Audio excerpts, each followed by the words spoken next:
being the arbiter of good and evil again. What is true? Okay? That's not our job. That's so not our job. So it's actually easier to have an appropriate attitude on witnessing, loving your fellow man, really having a compassion for what being lost means. Okay? Being lost really results in insanity. You know, an insane worldview works itself out in insane behavior. Think about it. Why do Christians behave like non-Christians? I'm thinking it's because they're non-Christians. You know? All right? You don't make them behave like Christians before they're Christians. It's so not going to work. You know? It's just not going to happen. So again, the point is, once you understand what postmodernism is, you know, what it looks like, what it smells like, what it tastes like, and what a desperate condition. Everybody who's lost is in a desperate condition, but it's very easy to see what a desperate condition this person who's struggling with an insane worldview is in. Can you love them for 5 minutes? You know, can you do that? You know, the point of this is to put feet on the gospel, to put feet on what we really believe in. What do we really believe in? We really believe in loving our fellow man, you know, and winning their hearts to our loving God. So if that's the case, this is a weapon, this is the bait for the hook to go out and fish for the lost. Okay? That makes sense? Yeah. There's a book called Houses That Change the World. Yes. By Wolfgang Simpson. Yes. And churches should be a source and not a sink. Yeah. We ought to put up a sign that says, go, get out of here. Exactly. In the church, because we're doing exactly what God told us not to do. Yeah. Yeah, exactly. Yes. The book called Houses That Change the World, Wolfgang Simpson. There's another one that I've just encountered lately. Has anybody heard of Ed Silvoso out of Argentina? Have you heard of the idea of prayer walking your neighborhoods? Anybody heard of that one? Ed Silvoso is the guy that came up with that idea somewhere between 90 and 94. And he has several brilliant books. One of them, I recommend all of them. The one that I think everybody should brush out and read immediately is Prayer Evangelism.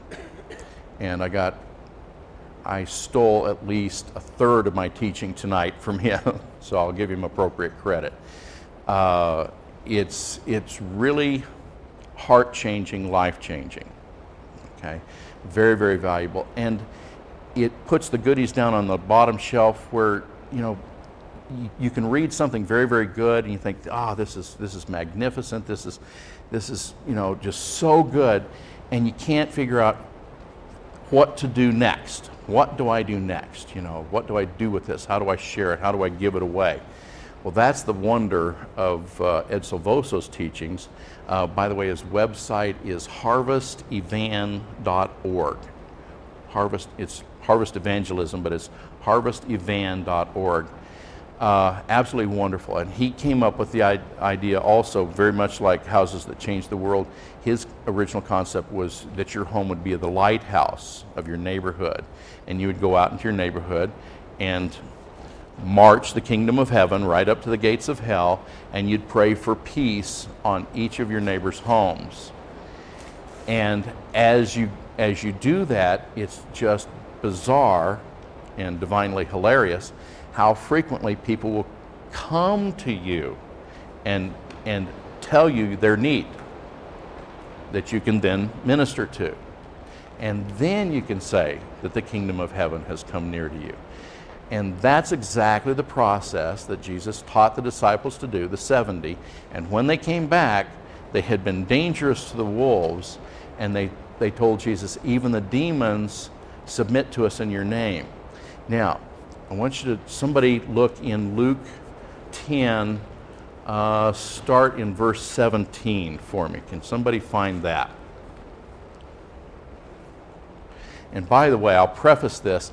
In Luke 9, they'd just gotten their lunch handed to them by demons, and Jesus said, you know, how long am I going to put up with you guys? You know, and yes, some of it has a spiritual context that, you know, how long am I going to be here? You know, I only have a limited time to get this done. You know, but okay, read Luke 10, starting in verse 17. Then the 70 returned with joy, saying, Lord, even the demons are subject to us in your name. And he said to them, I saw Satan fall like lightning from heaven. Behold, I give you the authority to trample on serpents and scorpions, and over all the power of the enemy, and nothing shall by any means hurt you. Nevertheless, do not rejoice in this, that the spirits are subject to you, but rather rejoice because your names are written in heaven. Okay, keep reading through verse 21. In that hour Jesus rejoiced in the Spirit and said, I praise you, Father, Lord of heaven and earth, that you have hidden these things from the wise and prudent and revealed them to babes. Even so, Father, for so it seemed good in your sight.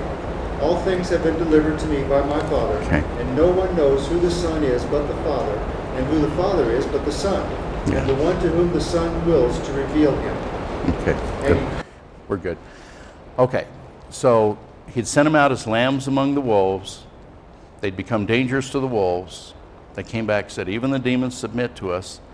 And Jesus basically did an end zone dance. Yes! Even these idiots got it. Unbelievable. Look, you know, it was so simple, and yet it works. It really, really works. And the disciples were pumped. I mean, they hadn't been beaten and abused, and, you know, I'm sure it was not a real pleasant journey, but they were pumped when they got back. This is awesome. This is absolutely incredible. The kingdom of heaven actually comes on earth when we pray this way. It's amazing. It's absolutely amazing. So, you know, this is how Jesus uses the simple things to confound the wise. I had to go through that process a few times. You know, one of my current life mottos is I'm clueless, but I'm becoming more comfortable with that all the time.